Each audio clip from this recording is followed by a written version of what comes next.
ketika Nabi sedang sakit menjenguk dia, lalu dia berkata, wahai Rasulullah, anakku tak banyak, hanya seorang perempuan, dan itu pun mapan, sedangkan aku ahli warisku yang lain tak ada, ambillah semua hartaku ini untuk Islam. Kata Nabi, la, Nabi tak mau. Kalau engkau tak mau ambil semua, asyatru, ambil setengah.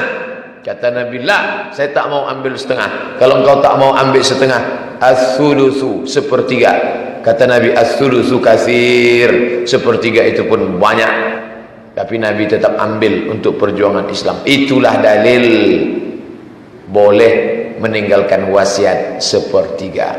Itulah ayat-ayat yang kita bahas. Saya tak menyebut kajian ini dengan ilmu faraid, ilmu mawaris, tapi lebih pada ayat-ayat warisan, karena kita lebih fokus pada ayat-ayat dan contoh kasusnya yang simpel-simpel dan sederhana tentang suami, istri, anak laki-laki, anak perempuan, ayah, ibu, saudara kandung, kompilasi hukum Islam, anak meninggal lebih dulu daripada ayah, bagaimana pembagian cucu yang sifatnya umum yang biasa terjadi di tengah masyarakat. Paling tidak gambaran umum kita sudah punya gambaran bagaimana Islam mengatur.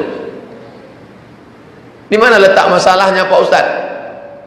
Yang jadi masalah berapi-api membahas masalah harta warisan, ketika dibuka tanya jawab, ada pertanyaan, tak ada Pak Ustadz. Kenapa? Tak ada yang mau dibagi.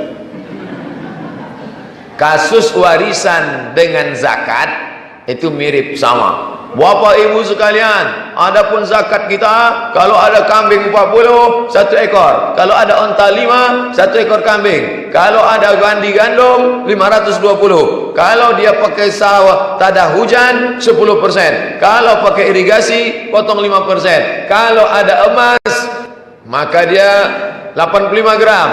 Diduitkan sekarang 85 gram. Kali 500.000, 42.500.000. Setelah dibahas, ada yang mau berzakat? Mohon maaf Pak Ustaz, tak ada yang mau dizakatkan.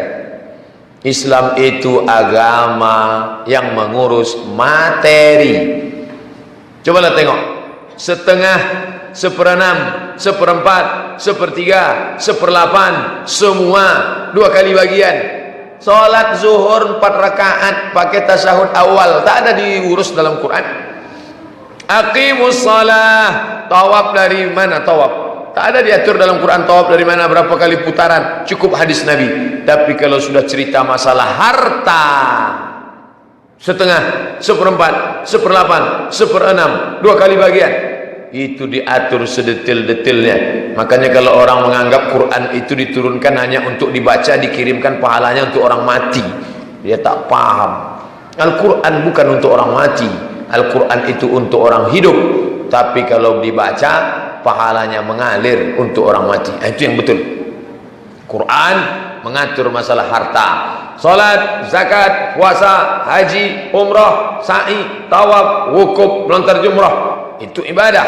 Tapi ibadah yang terpenting adalah bagaimana kita pasrah menyerahkan hukum pembagian warisan kita, serahkan kepada hukum agama Islam. Selama ini dianggap orang tabu, mau dikaji. Kalau dibuka acara di rumah pengajian arisan tentang masalah warisan, jangan kaji-kaji Pak Ustaz, ini macam mau mati aja kita, kan belum ada yang mati lagi.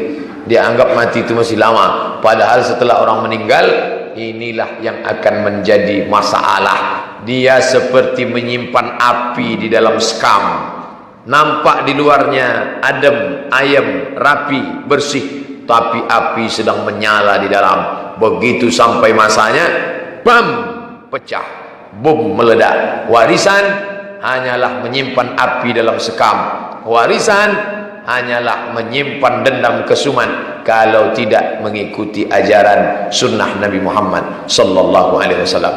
Makanya kalau abangnya paham, adiknya ngerti, anak-anaknya ngaji, tak akan muncul masalah. Tapi kalau sebagian mengaji, sebagiannya keras, abangnya tak mau bagi, adiknya minta berkelahi, putus silaturahim. Orang tua yang sudah mendidik membesarkan tak mendapatkan apa-apa. Jangankan doa, jangankan Allah maghfirlahu warhamhu wa'afihi wa'fu anhu, maka anak-anaknya pun berkelahi. Gara-gara apa?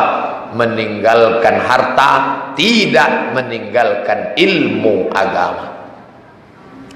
May yuridillahu bihi khairan yufaqihu fiddin.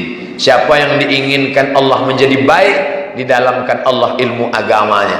Maksud didalamkan Allah ilmu agamanya, ngerti dia hukum warisan, berakhlak mulia, takut kepada Allah. Tiga-tiga ini mesti ada dalam dirinya. Hebat ilmu tapi tak takut sama Allah, bukan paham agama. Takut pada Allah tapi tak berilmu, bukan paham agama. Berilmu, takut, dan ada akhlaknya. Tiga itu ajaran Islam. Hukum, akhlak, akidah. Akidah, akhlak, hukum.